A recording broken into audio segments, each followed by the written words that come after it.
رضيت بالله ربا وبالإسلام دينا وبمحمد صلى الله عليه وسلم نبيا ورسولا. الله أكبر الله أكبر الله أكبر. لبيك لبيك لبيك يا رسول الله صلى الله عليه وسلم. الحمد لله رب العالمين والصلاة والسلام على خاتم النبيين سيد الرسل وخاتم المعصومين وعلى آله وأصحابه أجمعين. أما بعد فأعوذ بالله من الشيطان الرجيم. بسم الله الرحمن الرحيم. وَلَنَبْلُوَنَّكُمْ بِشَيْءٍ مِّنَ الْخَوْفِ وَالْجُوعِ وَنَقْصٍ مِّنَ الْأَمْوَالِ وَالْأَنفُسِ وَالثَّمَرَاتِ وَبَشِّرِ الصَّابِرِينَ. صدق اللہ العظیم وصدق رسولہ النبی الکریم الامین. ان اللہ وملائکتہ یصلون علی النبی یا ایہا الذین آمنوا صلوا علیہ وسلموا تسلیما. الصلاۃ والسلام علیک یا سیدی یا رسول اللہ وعلی آلک واصحابک یا سیدی یا حبیب اللہ. الصلاۃ والسلام علیک یا سیدی یا خاتم النبیین وعلی آلک واصحابک یا سیدی یا خاتم المعصومین. مولا صلی وسلم دائما ابدا علی حبیبک خیر الخلق کلہم. منزہ عن شریک فی محاسنہ فجوہر الحسن فیہ غیر منقاسم. محمد تاج رسل اللہ قاطبۃ محمد صادق الاقوال والکلم. محمد ذکرہ روح لانفسنا محمد شکرہ فرد علی الامم. رب صلی وسلم دائما ابدا علی حبیبک خیر الخلق کلہم.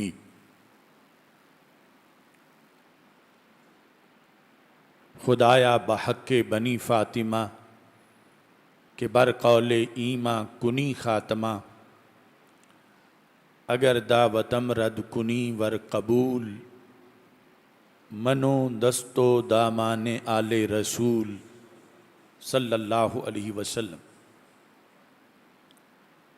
اللہ تبارک و تعالی جل جلالہ وعم نوالہ واتم برہانہ وعظم شانہ وجل ذکرہ وعز اسمہ کی حمد و ثناء اور حضور سرور کائنات مفخر موجودات زینت بزم کائنات دستگیر جہاں غم گسار زماں سید سروراں حامی بے کساں قائد المرسلین خاتم النبیین احمد مجتبیٰ جناب محمد مصطفیٰ صلی اللہ علیہ وعلی آلہ واصحابہ وبارک وسلم کے دربار گوہر بار میں ہدیہ درود و سلام عرض کرنے کے بعد السلام علیکم ورحمۃ اللہ وبرکاتہ.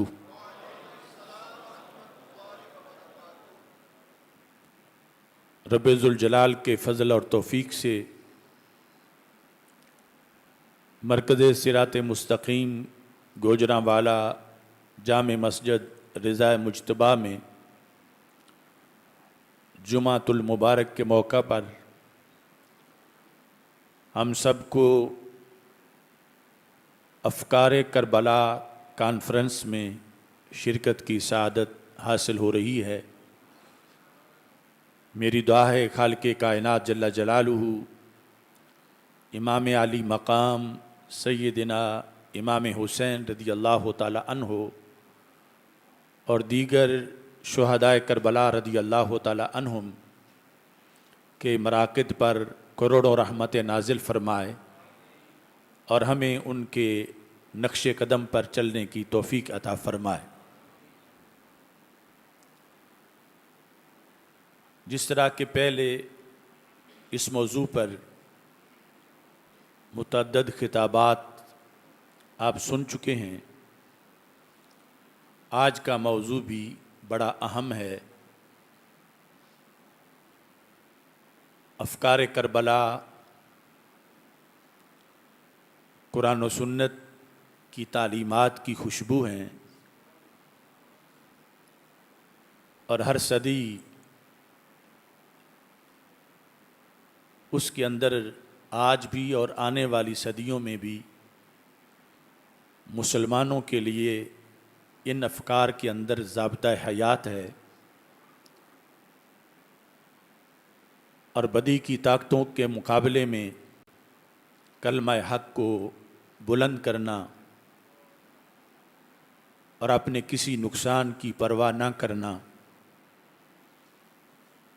یہ وہ اسباق ہیں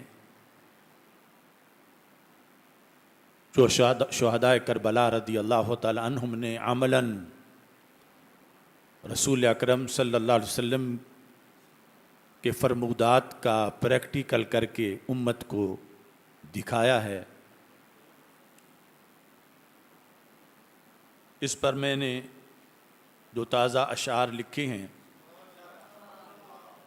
سب سے پہلے وہ پیش کر رہا ہوں۔ باندھی ہے جب سے میں نے دستار کربلا،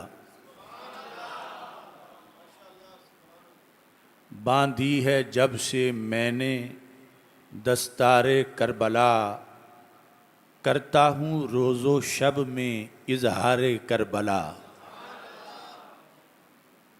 باندھی ہے جب سے میں نے دستار کربلا، کرتا ہوں روز و شب میں اظہار کربلا، رہتے ہیں لرزاں مجھ سے سر پیٹتے یزید،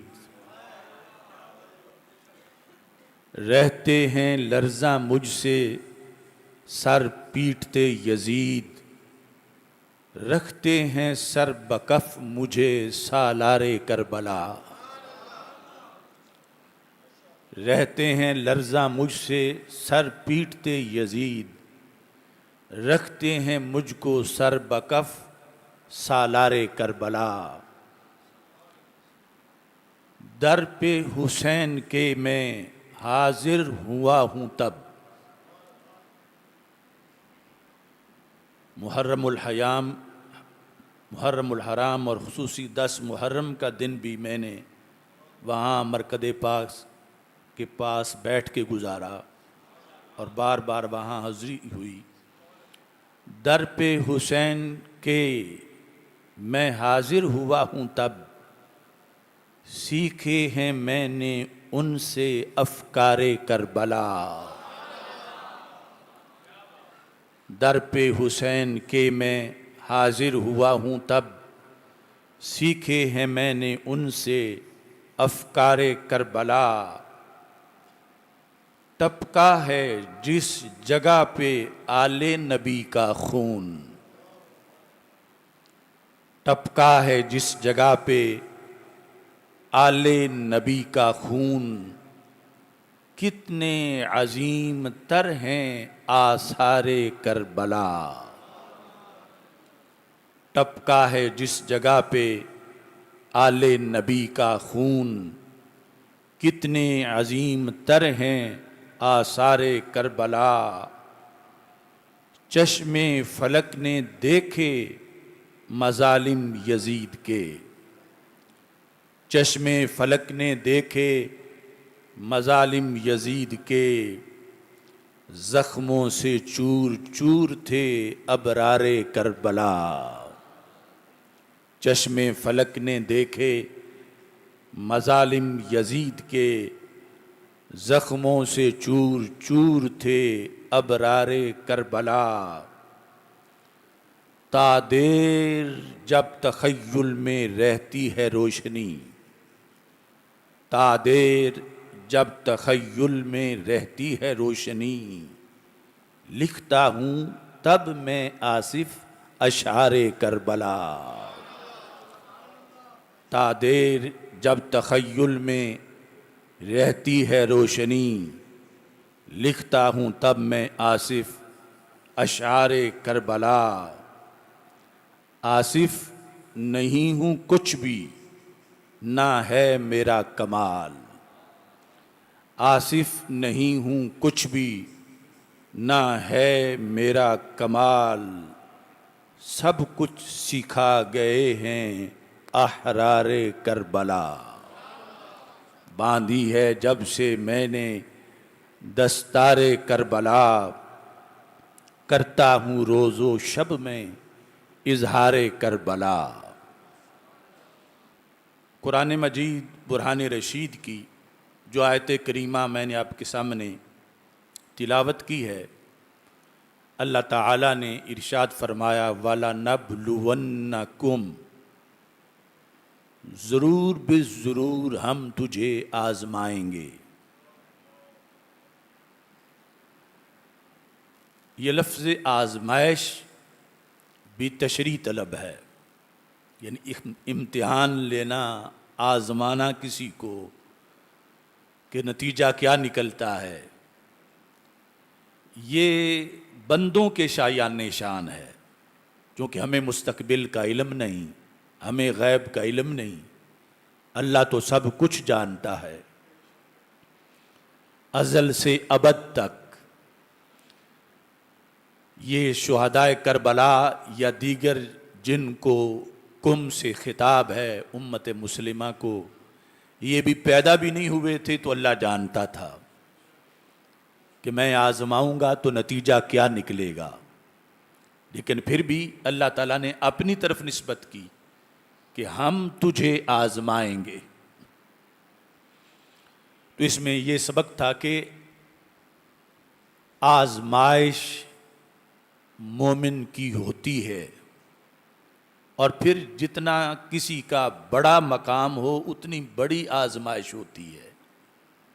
یہ رسول اکرم نور مجسم شفیع معظم صلی اللہ علیہ وسلم کا فرمان ہے، اشد الابتلاء الانبیاء ثم الامثل فالامثل۔ یہ سند صحیح سے صحاح میں حدیث موجود ہے کہ ہمارے آقا صلی اللہ علیہ وسلم فرماتے ہیں سب سے سخت آزمائش اللہ کی مخلوق میں ان کی ہوتی ہے جو سب سے افضل ہیں، اور سب سے افضل کون ہیں؟ انبیاء کرام علیہ السلام۔ ثم الامثل فالامثل، فرمایا پھر جوں جوں مرتبے میں نیچے طبقہ آتا ہے تو ان کی آزمائش ہلکی ہوتی جاتی ہے۔ تو آزمائش عام بندہ مومن کی بھی ہوتی ہے اور بڑی بڑی جلیل القدر ہستیاں کو بھی ہوتی ہے، اس لیے نہیں ہوتی کہ رب جانے کہ یہ کتنے پانی میں ہیں یا یہ ان کا اصل کیا ہے، وہ تو پہلے ہی جانتا ہے۔ اصل اللہ مخلوقات پر واضح کرنا چاہتا ہے کہ جو قیامت کے دن سوال کریں گے کہ ان کو اتنا اونچا مرتبہ ملا ہمیں نہیں ملا، تو اللہ وہ امتحان سامنے کر دے گا کہ انہوں نے فلاں فلاں امتحانات پاس کیے ہیں اور تم ان امتحانات کے اہل ہی نہیں تھے، یا تمہارا داخلہ چھوٹی کلاس میں تھا اور تمہارا امتحان چھوٹا تھا، اس لیے تم ان سے ہمسری نہ کرو، یا ان کی وجہ سے میرے عدل پر کسی کے ذہن میں کوئی سوال نہیں آنا چاہیے۔ یعنی اس بات کو ظاہر کرنے کے لیے اللہ آزمائش میں ڈالتا ہے، وہ بھی اپنے خاص بندوں کو، اور پھر جوں جوں عوام تک بات آتی ہے تو جتنا کسی کا مقام تھوڑا ہے اتنی اس کی تجھے وہ شاخ سے توڑیں زہے نصیب تیرے کہ تڑپتے رہ گئے گلزار میں رقیب تیرے. ہر جان اس ویلیو کی نہیں ہے کہ اللہ اسے خریدے. ان اللہ اشترا من المومنین، کافروں کی جان نہیں خریدی، اللہ نے مومنوں کی خریدی ہے. من المؤمنین، مومنین سے اللہ نے خریدی اور جنت دے کے خریدی، مفت بھی نہیں لی. تو اس بنیاد پر یہ آزمائش کا مرحلہ خود مانگنا نہیں چاہیے کہ رب مجھے آزمائش میں ڈال، لیکن یہ دعا کرنی چاہیے کہ رب اگر تو مجھے آزمائش میں ڈالے تو مجھے صبر عطا فرمانا اور مجھے استقامت عطا فرمانا، اور اس آزمائش اور امتحان میں مجھے پاس ہونے کی توفیق عطا فرمانا. تو اللہ تعالیٰ نے فرمایا ہم ضرور تجھے آزمائیں گے. اب سامنے صحابہ کرام رضی اللہ تعالی عنہم، اہل بیت اطہار رضی اللہ تعالی عنہم، ان کے ضمن میں تابعین، ان کے ضمن میں تبع تابعین، اور ان کے ضمن میں ہم بھی اور ہماری نسلیں بھی، یہ سب کو رب خطاب فرما رہا ہے کہ ہم تجھے آزمائیں گے. وہ ایک آزمائش ہو، دو ہوں، کئی ہوں، کس طرح آزمائیں گے؟ تو اللہ تعالیٰ نے کچھ مثالیں دی. یوں آزمائیں گے، بِشَيْءٍ مِّنَ الْخَوْفِ، تم پر تھوڑا سا خوف مسلط کر کے آزمائیں گے تجھے، کہ جب خوف نہ ہو تو پھر تو میری بڑی تسبیح کرتے ہو. خوف سے میں خوف طاری کر کے میں تمہیں آزماؤں گا کہ پھر بھی مجھے یاد رکھتے ہو کہ بھول جاتے ہو، جبکہ پہلے جانتا ہے. لیکن مخلوقات کے سامنے کہ یہ اشرف المخلوقات کیوں ہے، یہ دلیلیں ظاہر کرنے کے لیے. بِشَيْءٍ، تھوڑا سا خوف.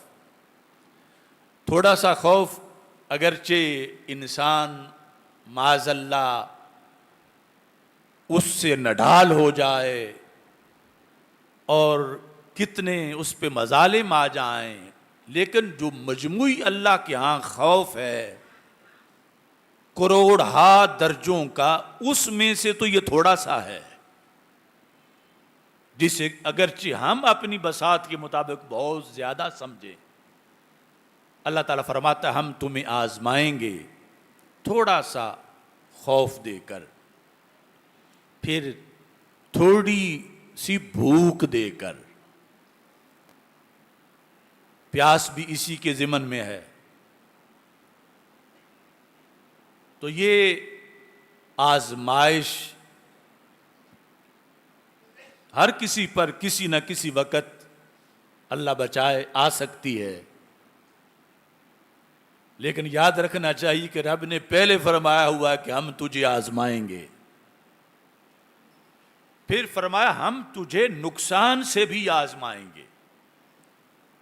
کس چیز کا نقصان؟ وَنَقْسِم مِّنَ الْأَمْوَالِ، مالی نقصان سے، کہ جب ان گنت پیسہ ہو اس وقت کا تو اور معاملہ ہے، جب ایک تنکا بھی پاس نہ رہ جائے معاذ اللہ، تو ہم تجھے مالی نقصان دے کے آزمائیں گے. حالانکہ وہ ازل سے ابد تک پہلے ہی جانتا ہے، لیکن مخلوقات کی سروری جو اس انسان کو ملی، تو اس واسطے فرمایا ہم تجھے انہیں دکھانے کے لیے کہ یہ سب سے افضل کیوں ہیں، اشرف المخلوقات، باقی مخلوقات کو دکھانے کے لیے ہم تجھے آزمائیں گے اموال کے نقصان سے، والانفس، جانوں کے نقصان سے. جان بھی جا سکتی ہے. پھر فرما والثمرات، ثمرات سے لفظی معنی ہے پھل، اور مراد ہیں اولاد، بیٹے بیٹیاں. یعنی ان پر موت آ جائے گی، ان کو شہید کر دیا جائے گا، یا ویسے تبھی موت آ جائے گی، تو پھر بھی ہمارے فرشتے سب نوٹ کریں گے کہ یہ اب اللہ کو کیا کہہ رہے ہیں کہ بیٹا ملا تھا تو بڑی دیگیں پکائی جا رہی تھیں کہ اتنی بہنوں کے بعد یہ ایک بیٹا ملا ہے، یا 30 سال ہو گئے تھے نکاح کو، اب بیٹا ملا ہے۔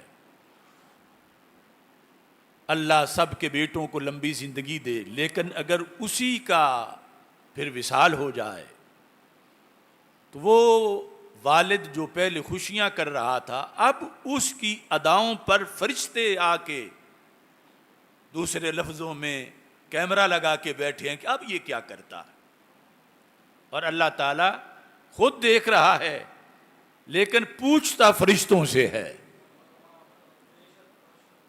کہ فرشتے جب اس کے دربار میں جاتے ہیں تو اللہ تعالیٰ ان کو کہتا ہے کیا تم نے اقبضتم ولد عبدی، کیا تم نے میرے بندے کا بیٹا فوت کیا؟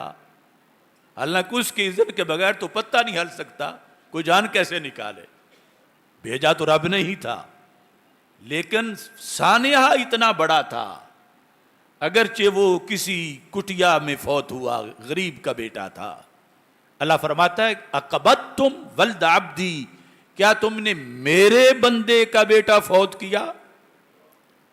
اور عبدی میں کوئی غور کر کے لذت لے تو اسی سے اس بندے کے سارے غم ختم ہو جاتے ہیں کہ بیٹا تو میرا گیا ہے مگر میرے رب نے خود مجھے اپنا بندہ کہا ہے۔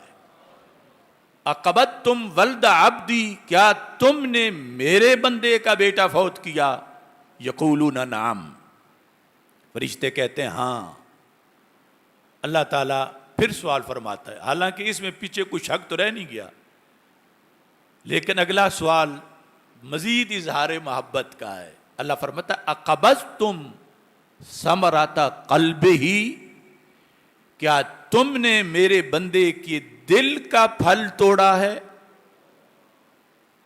دل کا پھل، یقولون نعم، وہ کہتے ہیں ہاں ہم نے ایسے ہی کیا ہے۔ تو اللہ تعالیٰ فرماتا ہے ماذا قال عبدی، جب اس کے بیٹے کی ڈیڈ باڈی سامنے تھی اور وہ پاس کھڑا تھا، مجھے بتاؤ وہ اپنی زبان سے کیا کہتا تھا؟ حالانکہ اللہ سن رہا ہے لیکن ان فرشتوں سے گواہی چاہتا ہے جنہوں نے کہا تھا نحن نسبح بحمدک ونقدس لک، رب تیری حمد کے لیے تو ہم کافی ہیں، اس خلیفے کو بنا کے کیا کرنا ہے؟ تو اللہ فرشتوں سے پوچھتا ہے تو وہ گواہی دیتے ہیں حامدہ کا وسترجع، رب بڑا عظیم بندہ ہے تیرا، صبر کا پہاڑ ہے، اتنا پیارا اکلوتا بیٹا مثال کے طور پر اس کے سامنے اس کی زندگی کا سورج غروب ہوا یہ دیکھ رہا تھا، مگر اس نے ایک بار بھی رب تجھ سے شکایت نہیں کی، اس نے الحمدللہ کہا، حامدہ کا تیری حمد کی، وسترجع اس نے انا للہ و انا الیہ راجعون یہ پڑھا۔ اب یہ ان سے رب گواہی لیتا ہے حالانکہ جانتا ہے، تاکہ انہوں نے جو مشورہ شروع میں دیا تھا ان کو پتہ چلے کہ ان کی تسبیح کا مقام اور ہے اور ابن آدم کی تسبیح کا مقام اور ہے۔ ان کے نہ بیٹے ہوتے ہیں نہ فوت ہوتے ہیں، نہ دل کو تیر لگتا ہے، نہ صدمے کا موسم آتا ہے، نہ مستقبل تاریک ہوتا ہے، تو ان کی تسبیح اور درجہ رکھتی ہے اور بندہ مومن کی تسبیح اور درجہ رکھتی ہے کہ جس وقت اتنا ملال کا، رنج کا، غم کا، حزن کا موقع ہو وہ پھر بھی ناشکری نہ کرے، حالانکہ ناشکری کرنے سے بھی کوئی اس نے واپس تو نہیں آ جانا، الٹا یہ ہے کہ اللہ کی طرف سے پکڑ کا مستحق بنے گا کہ اس نے رب کے خلاف گفتگو کیوں کی. تو اگر صبر کرتا ہے، شکر کرتا ہے، تو اللہ تعالیٰ فرماتا ہے فرشتوں ابھی ایک نیا محل جنت میں بناؤ. حالانکہ ہمارا عقیدہ ہے کہ جنت بنی ہوئی ہے، یہ نہیں کہ مستقبل میں رب بنائے گا، لیکن نیا محل اس میں تعمیر ہو سکتا ہے. پوری جنت بنی ہوئی ہے، لیکن اس موقع پر جب کسی نے صبر کیا ایسے موقع پہ، تو اللہ تعالیٰ فرماتا ہے فرشتوں ایک نیا محل تعمیر کرو اور اس پر بورڈ لگاؤ بیت الحمد کا، تاکہ جنت میں یہ تعارف رہے کہ یہ محل اس بندے کا ہے جس نے اپنی اولاد پہ ملک کا فزت ورب الکعبہ، رب کعبہ کی قسم میں کامیاب ہو گیا. یعنی اس قدر ان کی قربانیاں ہیں اور اہل بیت اطہار رضی اللہ تعالی عنہم کی. اور پھر جس موضوع میں ہم اس وقت گفتگو کر رہے ہیں، کربلا کے کمرہ امتحان کے اندر یہ سارے سوال اکٹھے ہو کے آ گئے، اور اس سے اضافی بھی. یعنی ایک تو یہ نہیں کہ گھر میں بندے کی ایسی آزمائش ہو، یہ پردیس میں تھی. اور حدیث شریف میں پردیس کی موت اگرچہ جہاد کے بغیر آئے پھر بھی شہادت ہے. موت الغربت شہادت، پردیس میں کوئی فوت ہو جائے تو یہ بھی شہادت ہے. پھر بھوک پیاس اور خوف کہ اتنے دشمن، اگرچہ یہ تو ڈرنے والے نہیں تھے لیکن ماحول تو بہت زیادہ خوف کا بنایا گیا کہ حکومت یزیدی انید پلید کی اور اس کا لاؤ لشکر. اور پھر اپنی قربانی، اپنے رشتہ داروں کی قربانی، اپنے اصحاب کی قربانی، یہ جان مال اولاد ہر لحاظ سے. پھر یہ ہے کہ گھر کی عظیم مستورات جو امت کی عفیفہ ترین ہستیاں ہیں، ان کے تقدس کے تحفظ کا بھی غم اور فکر. ایسے حالات میں سیدنا امام حسین رضی اللہ تعالی عنہ کی شان یہ ہے کہ اللہ نے انہیں توفیق دی اور سارے امتحانات میں پاس ہو گئے، اور یہ بتا دیا امت کو کہ میری جان جتنی قیمتی ہے تم میں سے کسی کی اتنی قیمتی نہیں ہے. اس وقت جب یہ واقعہ پیش آیا، روئے زمین پر کوئی ہستی ایسی نہیں تھی جو سیدنا امام حسین رضی اللہ تعالیٰ عنہ سے افضل ہو. اور سب سے بڑا امتحان بھی پھر انہی کا ہوا، اور پھر کامیابی بھی انہی کو ملی. اور پھر یہ تصور کرو، یعنی عظمت امام حسین رضی اللہ تعالیٰ عنہ کیا ہے کہ جب اللہ کے قانون کے مطابق کسی مزدور کا بیٹا، خواہ اس کی کوئی برادری ہے، وہ گھر میں چارپائی پہ فوت ہو جائے اور یہ صبر کرے تو اس کے لیے جنت میں بیت الحمد بنے. تو جو یزیدی نظام کو روکنے کی خاطر جہاد کے سلسلہ میں کربلا پہنچے اور پردیس میں تھے، اور پھر ہر آزمائش آئی اور اپنی آنکھوں کے سامنے شہداء کے تڑپتے جسم دیکھے، اور پھر بھی ان کی زبان پر شکوہ نہیں تھا، شکایت نہیں تھی، ہائے ہائے نہیں تھی. اللہ تعالیٰ سے کسی طرح کے کوئی ایسے الفاظ ان کی زبان پر نہیں تھے کہ جس سے ناشکری کا کوئی تاثر پیدا ہو. تو بتاؤ اللہ نے اس حسین کے لیے جنت میں کتنے محل بنائے ہوں گے. حضرت سیدنا امام حسین رضی اللہ تعالی عنہ ان سارے سوالات کے لحاظ سے آپ مصداق بنے. اور پھر اللہ تعالیٰ نے نتیجہ کیا بتایا؟ فرمایا وَبَشِّرِ الصَّابِرِينَ، محبوب صبر کرنے والوں کو خوشخبری سنا دو، صبر کرنے والوں کو، خواہ اس موقع سے پہلے جنہوں نے صبر کیا مختلف غزوات میں یا بعد میں قیامت تک کریں گے، لیکن ان کا صبر ایک مثالی صبر ہے، اور ان کے لیے اللہ کی طرف سے خوشخبری ہے۔ یہ بشر کے لفظ ماتم کی نفی کرتے ہیں، بشر کا لفظ ہائے ہائے کی نفی کرتا ہے۔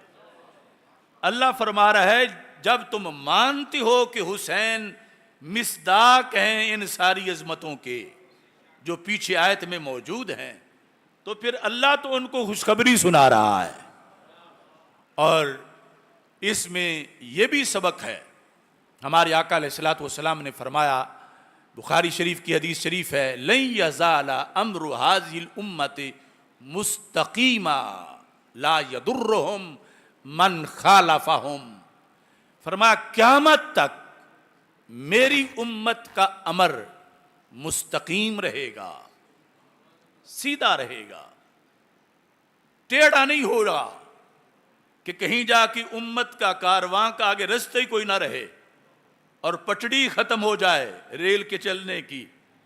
فرمایا قیامت تک میری امت صراط مستقیم پر چلتی جائے گی۔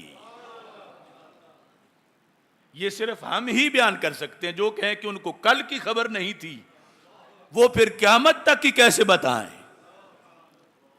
یہ سیاستہ کی حدیث ہے، سرکار نے گارنٹی دی ہوئی ہے، اور اس میں یہ دین سلامتی سے آگے جانے میں ہم میں سے کسی کا محتاج نہیں کہ ہم سمجھیں اگر میں ہوں گا تو پھر یہ ہوگا، اگر نہیں ہوں گا۔ اللہ فرماتا ہے میں ہر نئی جنریشن میں سے اپنے دین کے محافظ پیدا کروں گا، وہ دین کی حفاظت کریں گے۔ اور ساتھ یہ فرمایا کہ یہ جو دین لے کے چلیں گے قیامت تک اپنے اپنے زمانے میں، ان کے مخالف ان کو نقصان نہیں پہنچا سکیں گے۔ بڑے قابل غور لفظ، لا یضر، در یضر، اردو میں پڑھیں تو ذرہ یضر، کچھ قرآن کو اردو میں بھی پڑھتے ہیں نا، لا یضر غیر المغضوب علیہم، تو لا یضرہم من خالفہم، ان کو ہم اردو میں کہتے ہیں نا ضرر، ان کے مخالف ان کو ضرر نہیں پہنچا سکیں گے۔ تو اس پر پھر محدثین نے کہا کہ مخالف جو ہے انہوں نے تو شہید بھی کر دیا،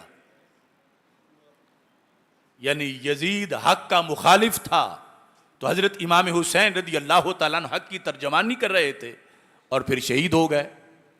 تو اس کا کیا مطلب ہے کہ مخالفین حق والوں کو ضرر نہیں دے سکیں گے؟ تو سب نے کہا کہ ضرر سے مراد ہے حجت اور برہان کا ضرر، کہ جس حق پر یہ فین کے دباؤ سے یہ حق چھوڑ کے معافی مانگ لیں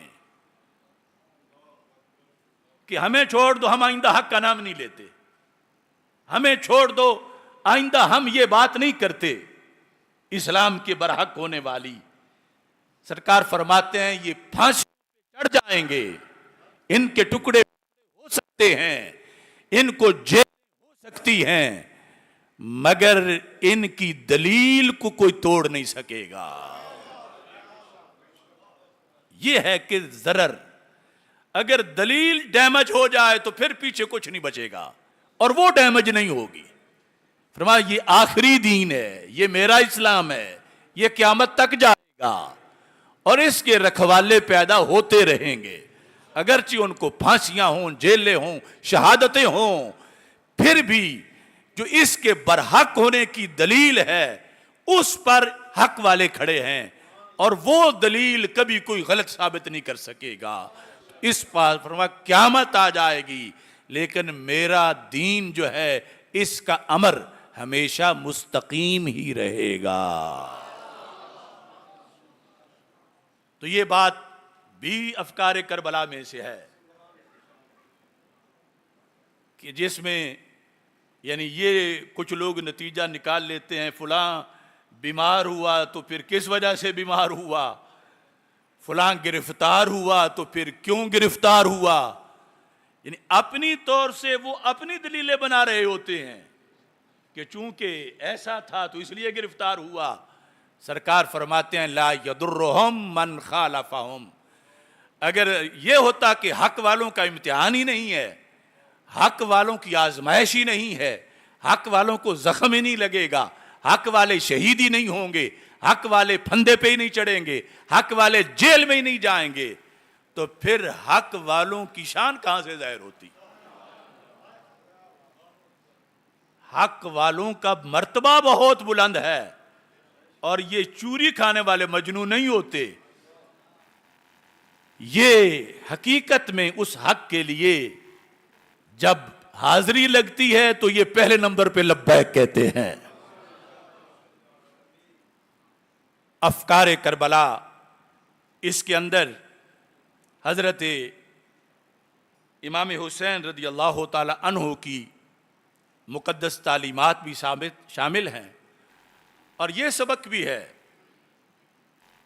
کہ اللہ بڑے بڑے گمبھیر حالات میں سے اگر کسی کو کسی جرم سے بچانا چاہے تو کیسے بچا لیتا ہے۔ اس سلسلہ کے اندر ابن عساکر جلد نمبر 28 اس کے اندر یہ بات موجود ہے، 307 صفحے پر۔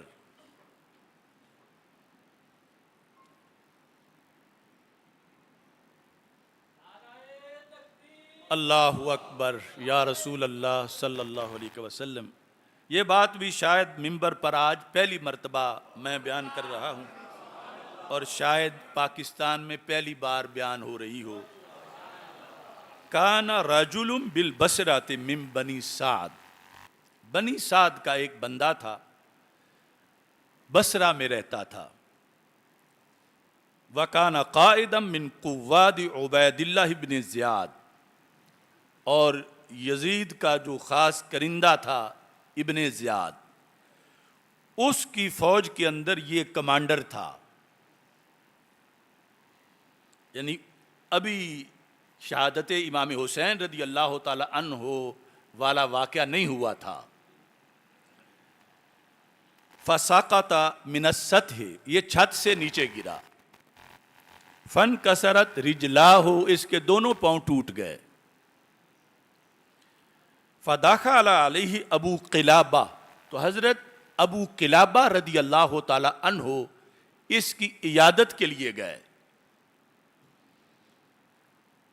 فقال له ارجو ان یکون عملک خیرا، فرمایا مجھے امید ہے کہ اللہ تیرے بارے میں خیر فرمائے گا، یعنی دوسرے لفظوں میں یہ تجھے خیر ہو گئی ہے۔ تو وہ کہتے ہیں یا ابا قلابہ وَأَيُّ خیر، خیر، میرے دونوں پاؤں ٹوٹ گئے ہیں اور تم کہتے ہو تجھے خیر ہو گئی ہے۔ تو کہتے ہیں کہ فقال ما ستر اللہ علیک اکثر، کہ تیری آنکھوں کے سامنے جو کچھ ہے اس سے کہیں زیادہ وہ ہے جو رب نے تیری آنکھوں سے چھپایا ہوا ہے۔ تیری آنکھوں کے سامنے تو یہ دونوں پاؤں ٹوٹ گئے اور بڑا تجھ پہ غم ہے اور مصیبت ہے، لیکن ایک بہت بڑی مصیبت ہے، مجھے امید ہے رب نے تجھے اس سے بچا لیا ہے۔ تو بہرحال یہ گفتگو ہوئی اور وہ ابو قلابہ چلے گئے۔ صرف 3 دن گزرے تھے، اس کے بعد وارد علیہ کتاب ابن زیاد یسألہ ان یخرج، چونکہ جو دوسری کتاب المنتظم، اس کے اندر جو ابن جوزی نے اس کی بات کی تفصیل لکھی اس کی لحاظ سے ہے کہ خود ابن زیاد اور یزید نے اس کی طرف بندہ بھیجا کہ تو بڑا بہادر کمانڈر ہے اور اب ضرورت ہے تیری، تو جلدی پہنچ. تو اس نے آگے دونوں ٹوٹے ہوئے پاؤں دکھائے کہ تم دیکھ رہے ہو کہ میری حالت کیا ہے، میں کوئی جنگ لڑ سکتا ہوں؟ تو کہتے ہیں کہ یہ مجھے بلا رہے تھے سیدنا امام حسین رضی اللہ تعالی عنہ کے خلاف جنگ میں شریک کرنے کے لیے. یعنی اس لشکر کو بھیجنے سے 3 دن پہلے انہوں نے مجھے کال کی اور خود بندہ بھیجا کہ آ جاؤ، تمہاری بڑی ضرورت ہے. کہتے ہیں میں نے کہا لقد اصابنی ما اصابنی، دیکھ رہے ہو کہ ایسے بندے کو جنگ میں بلایا جاتا ہے، میری تو یہ صورتحال بنی ہوئی ہے. قال ذالک للرسول فما کان الا سبعا، کہتے ہیں میں نے قاصد کو یہ کہہ دیا، اس کے بعد صرف 7 دن ابھی گزرے تھے کہ میرے پاس شہادت امام حسین رضی اللہ تعالی عنہ کی خبر بصرہ میں پہنچ گئی.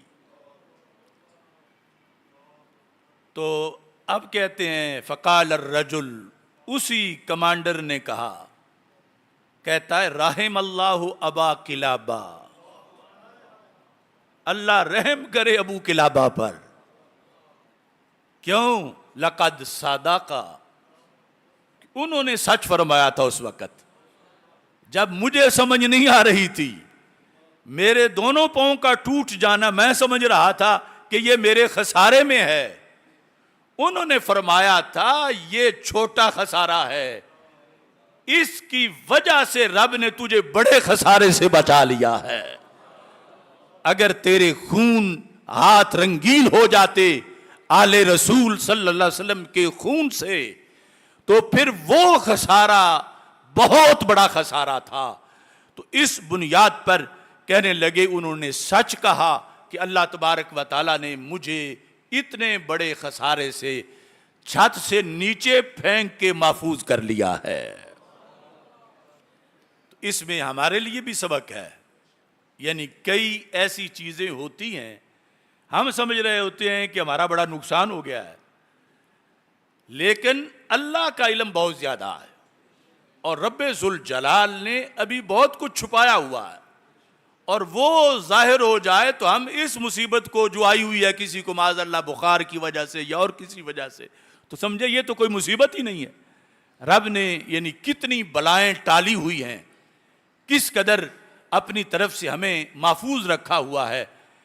ایک لمحہ کے لیے اگر وہ حفاظت سے رخ موڑ لے تو کسی بندے کی آنکھیں کھلی نہ رہ سکیں. اس نے فرشتے معین کیے ہوئے ہیں کہ آنکھوں کو کیڑوں مکوڑوں سے بچا کے رکھو. جو بھی سوتا اس کے کانوں کے سوراخ کیڑوں سے بھر جاتے.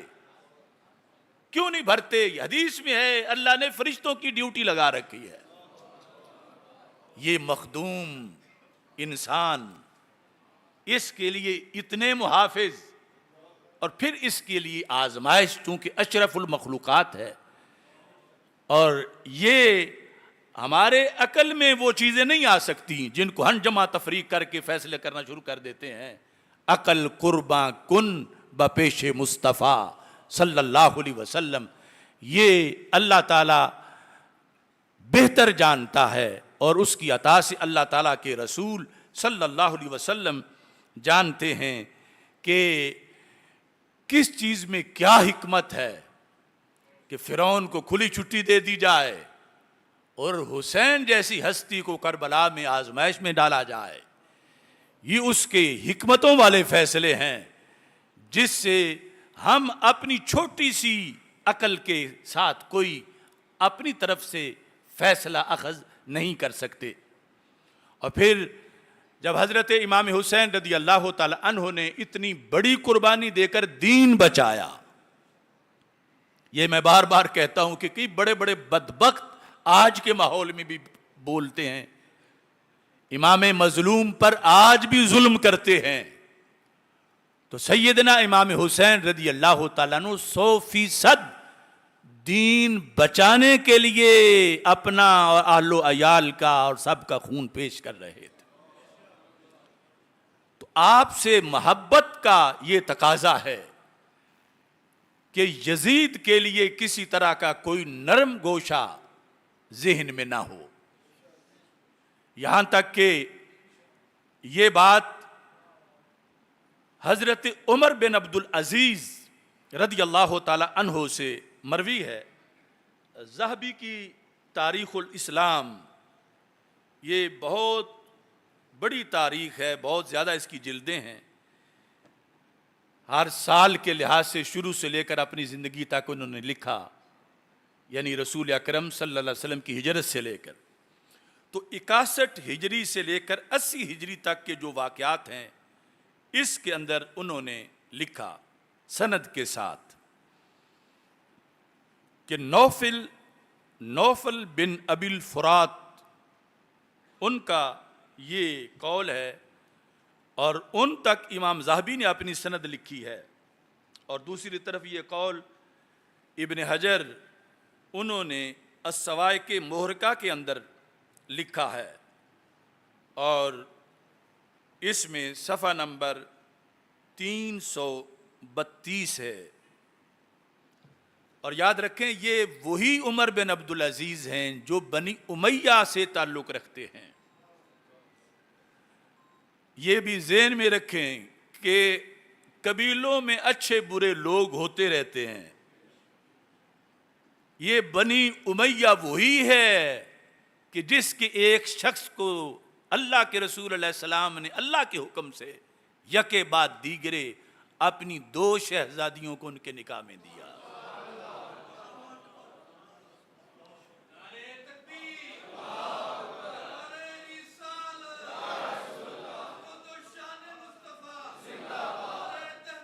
اگر یزید پلید عنید مرید خبیث وہ بنو امیہ سے تھا تو سیدنا عثمان غنی جو خلیفہ ثالث ہیں اور رسول اکرم صلی اللہ علیہ وسلم کے دورے داماد ہیں، اور دامادوں کی عزت بڑی زیادہ ہوتی ہے اور دامادوں کے خاندانوں کو بھی پیش نظر رکھا جاتا ہے.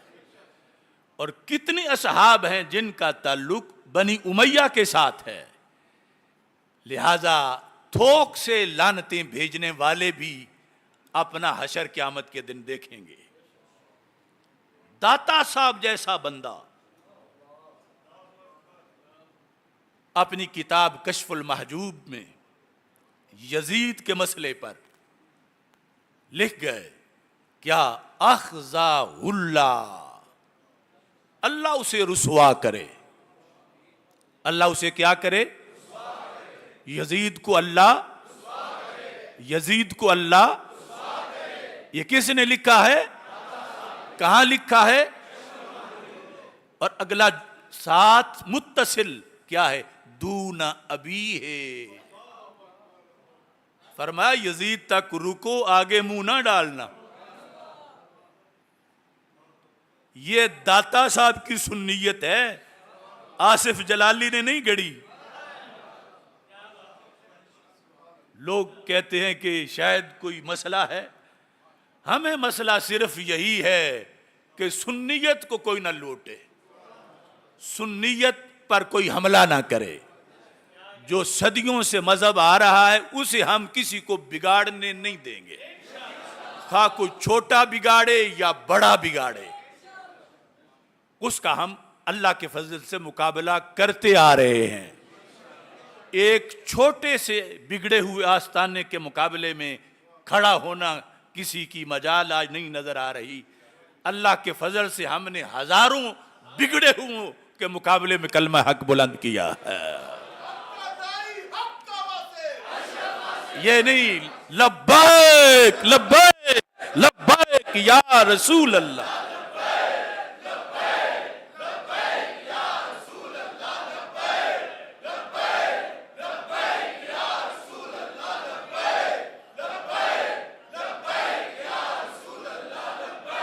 اب دیکھیے سند کے ساتھ نوفل کیا کہتے ہیں؟ کنت عند عمر بن عبد العزیز، میں حضرت عمر بن عبد العزیز رضی اللہ تعالی عنہ کے پاس تھا، بیٹھا تھا، جن کو روافض بھی آ کے گالیوں میں کچھ چھوٹ دے جاتے ہیں کبھی، لیکن ان کا تو مذہبی گالیاں دینا ہے۔ تو عمر بن عبد العزیز، جن کو بعض نے 5واں خلیفہ راشد قرار دیا، وہ علیحدہ باس ہے۔ فذکر رجل، راوی کہتا ہے میں ان کے پاس بیٹھا تھا۔ کن کے پاس؟ حضرت عمر بن عبد العزیز کے پاس۔ تو کیا ہوا؟ ایک بندے نے وہاں یزید کا ذکر کیا،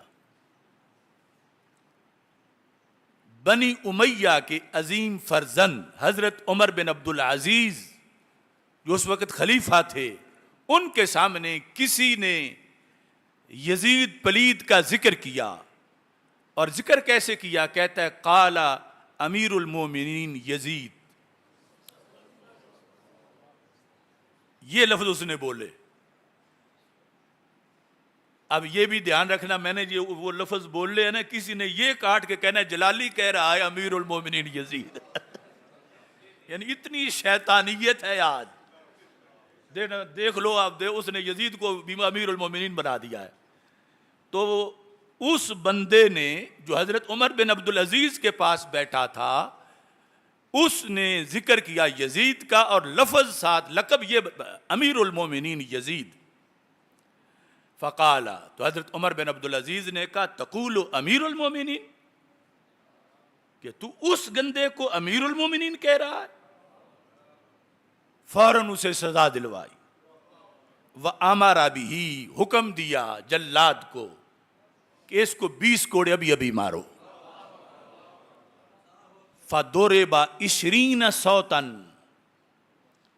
بنی امیہ کے اس عظیم فرد نے یزید کو امیر المؤمنین کہنے والے کو 20 کوڑے مروائے۔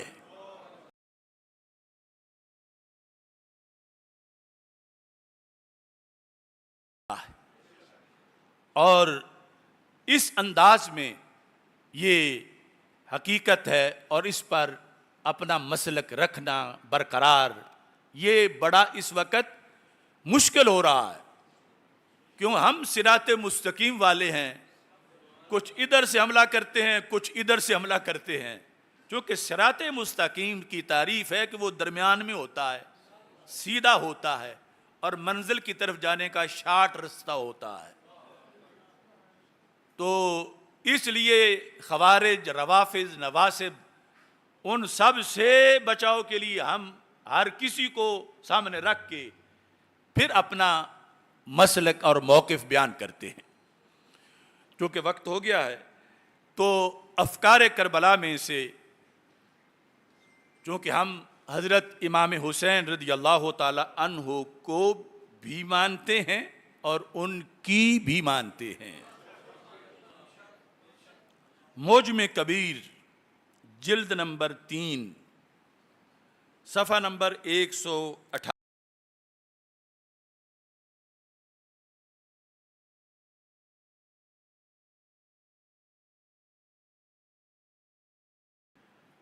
سند کے ساتھ انہوں نے لکھا، سند پہنچتے پہنچتے امام سیدنا امام زین العابدین رضی اللہ تعالی عنہ تک پہنچی۔ حدثنا الحسین، یہاں سے شروع ہوئی، یہ حسین کوئی اور محدث ہیں، تو چلتی چلتی ان یحییٰ بن سعید ان علی بن الحسین ان ابیہ، علی بن حسین یعنی امام زین العابدین رضی اللہ تعالی عنہ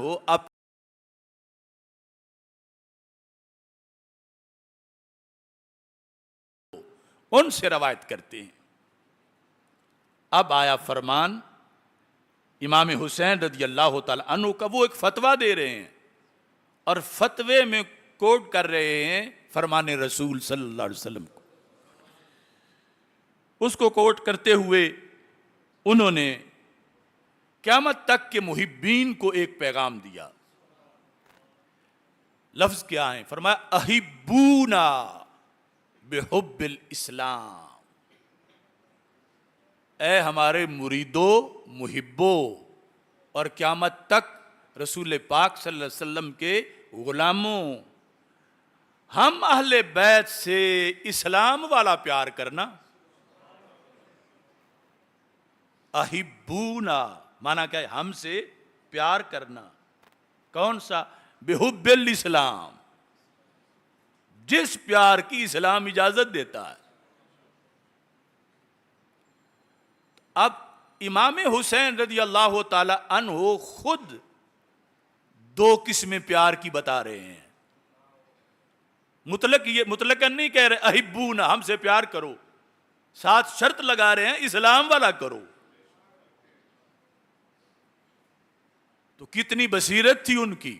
اور اس وقت بھی ایسے لوگوں کا ان کو سامنا تھا جو ان کی محبت کی آڑ میں شریعت کی حدیں پھلانگ رہے تھے. کبھی اہل بیت اطہار کے افراد کو نبیوں سے افضل کہنا، کبھی معاذ اللہ اللہ سے بھی افضل کہہ دینا، کبھی رسول اللہ صلی اللہ علیہ وسلم سے افضل کہہ دینا. تو امام حسین نے کہا ہوش کر کے ہم سے پیار کرنا. وہ پیار جو اسلام کی تعلیمات کے عین مطابق ہے، ہم سے وہ پیار کرنا. اب کیا امام حسین رضی اللہ تعالیٰ عنہ پر بھی کوئی فتویٰ لگا سکتا ہے معاذ اللہ کہ لوگوں کو آل بیت کی محبت سے روک رہے ہیں؟ بات تو وہی ہے جو ہم کرتے ہیں، تو ہم پر لوگ فتویٰ لگاتے ہیں. امام حسین کہتے ہیں ہر پیار مقبول نہیں، شرعی پیار مقبول ہے. احبون بحب الاسلام. اگر کوئی شریعت سے بغاوت کر کے، بد عملی کر کے، بد اعتقادی کر کے ہم سے پیار کرتا ہے، وہ پیار نہیں، وہ ہم سے دشمنی ہے. لفظ یاد کرو، احبونا بحب الاسلام، احبونا بحب الاسلام. اب اس کی دلیل کیا دی امام حسین رضی اللہ تعالیٰ عنہ نے؟ چونکہ وہ بھی صاحب شریعت نہیں، شریعت کے صاحب ہیں اللہ کے رسول صلی اللہ علیہ وسلم. اور اللہ کی شریعت ہے، اللہ کے رسول علیہ السلام کی شریعت ہے. اور یہ باقی اور خود سب شریعت کے تابع ہیں. یعنی شریعت حاکم ہے. اگرچہ ہم دینست حسین بھی کہتے ہیں، لیکن یہ نہیں کہ ان پر شریعت کے احکام لاگو نہ ہوں. تو امام حسین رضی اللہ تعالیٰ عنہ بھی محتاج تھے کہ جو بولا ہے میں اس کو حدیث سے ثابت کر کے بتاؤں. تو کیا فرمانے لگے؟ کہتے ہیں فَإِنَّ رسول اللہ صلی اللہ علیہ وسلم قال.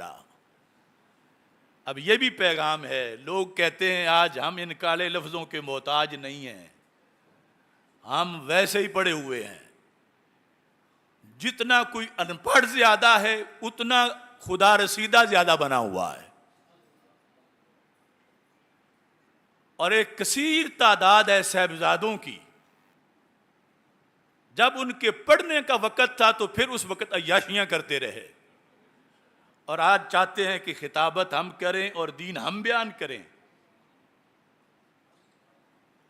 اب کسی غریب کا بچہ MBBS کر جائے اور امیر کا کہے نہیں نسخہ میں لکھوں گا، اگرچہ میں MBBS نہیں، نسخہ میں نے لکھنا ہے، تو کیا اس کو اجازت دی جائے گی؟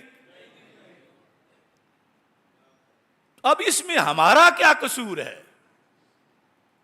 چاہیے تھا ان کے والدین کو ان کے باندھ کو بھی پڑھاتے. اب وہ بولتے ہیں سٹیجوں پر اور نیا کٹا کھولتے ہیں اور کہتے ہیں آج تک ہم نے تجھے سنا ہی نہیں. میں کہتا ہوں کتاب تمہارے گھر آ کے تمہارے کان میں بتاتی. تم کس مدرسہ کے فارغ التحصیل ہو؟ تم نے 10 سال کہاں لگائے ہیں؟ تم نے تخصص کہاں کیا ہے؟ اور جب ہم یہ حقیقت کا آئینہ دکھائیں تو کہتے ہیں جلالی ہمارا ادب نہیں کرتا. تو میں کیا کروں؟ حضرت سیدنا امام حسین رضی اللہ تعالی عنہ آپ نے اس مسئلے پر حدیث سے دلیل دی. فرمایا اللہ کے رسول صلی اللہ علیہ وسلم نے فرمایا ہے لا ترفعونی فوق حقی. وہ نبیوں کے سلطان، وہ سب سے افضل نبی، وہ ختم المرسلین، وہ تیرے تو وصف عیب تناہی سے ہیں بری، حیران ہوں میرے شاہ کیا کیا کہوں تجھے. وہ فرما رہے ہیں لا ترفعونی فوق حقی، جو میرا حق ہے اس سے بلند مجھے بیان نہ کرنا. اور وہ حق کیا ہے؟ بعد از خدا بزرگ توئی قصہ مختصر. لیکن امت کو بتا کے گئے کہ میری محبت میں تم حدیں پھلانگتے جاؤ تو تم میرے نہیں کسی اور کے ہو. تو امام حسین کہتے ہیں جب نانا جی اپنے بارے میں یہ فرما گئے تو حسین نے نانا جی کے نقش قدم پہ چلنا ہے.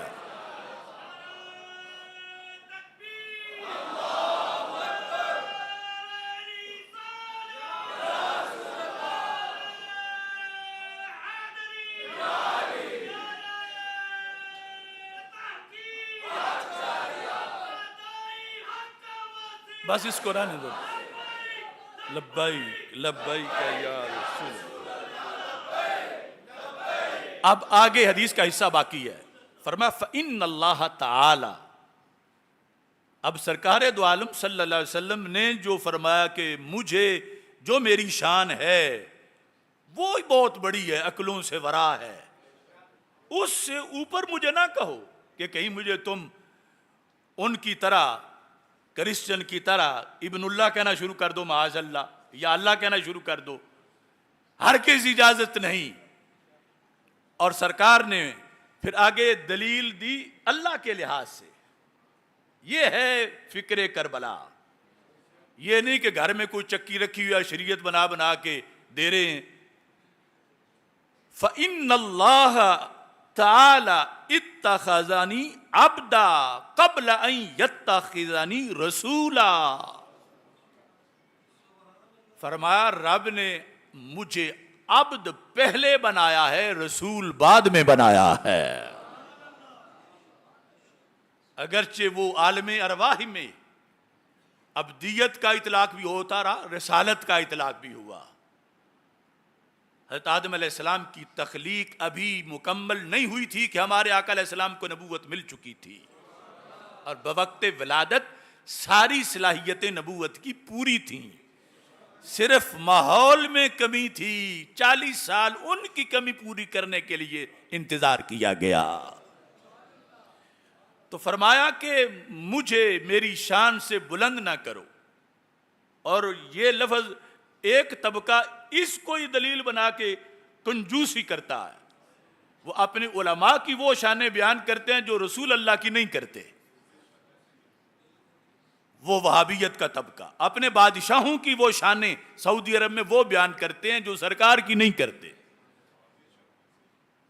یہی تو میرا ان سے جھگڑا ہے، اور میری سینکڑوں تقریریں ان کے خلاف ہیں جو مجھے دکھاتے ہیں کہ تم نے یہ بھی کہا، یہ بھی کہا، یہ بھی کہا. میں نے کہا میں نے برحق کہا. پیر جلال الدین شاہ. تو اس میں حضرت امام حسین رضی اللہ تعالی عنہ نے یہ فرمایا. تو یہ جو شانیں ہیں رسول اکرم صلی اللہ علیہ وسلم کی، ہم ساری زندگی گنیں، کروڑوں گنیں، پھر بھی ختم نہیں ہوتی. لیکن یہ جائز نہیں کہ ہم الوہیت تک لے جائیں، یہ کسی طرح بھی جائز نہیں ہے.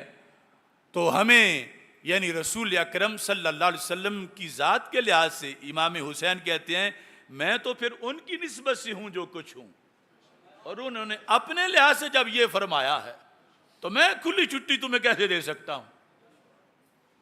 تو اس وقت جتنا طبقہ شریعت کی حدیں کراس کر کے کسی محبت میں مصروف ہے، ہمارا کام تو صرف ان کو سندیسہ دینا ہے.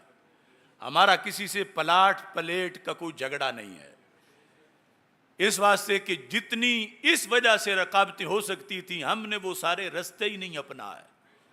سرکار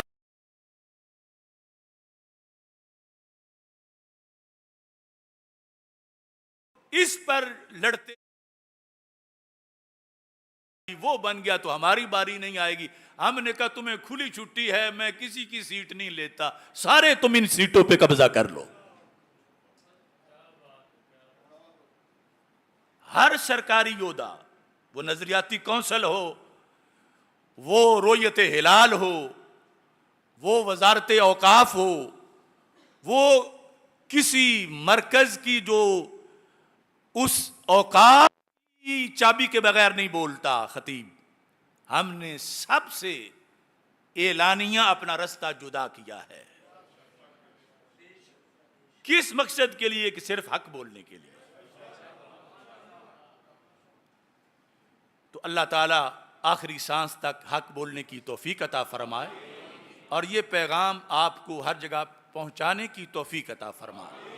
کیونکہ میرے اوپر ہزارہ تو نہیں لیکن بہت سی پابندیاں ہیں، اور جو جسمانی طور پر بہت سے آپریشن ہو چکے ہیں، اللہ تعالیٰ آگے شفا عطا فرمائے. تو حضرت سیدنا امام حسین رضی اللہ تعالیٰ عنہ اور دیگر شہداء کربلا رضی اللہ تعالیٰ عنہم، اللہ تعالیٰ ان سب کے درجات بلند کرے. وآخر دعوان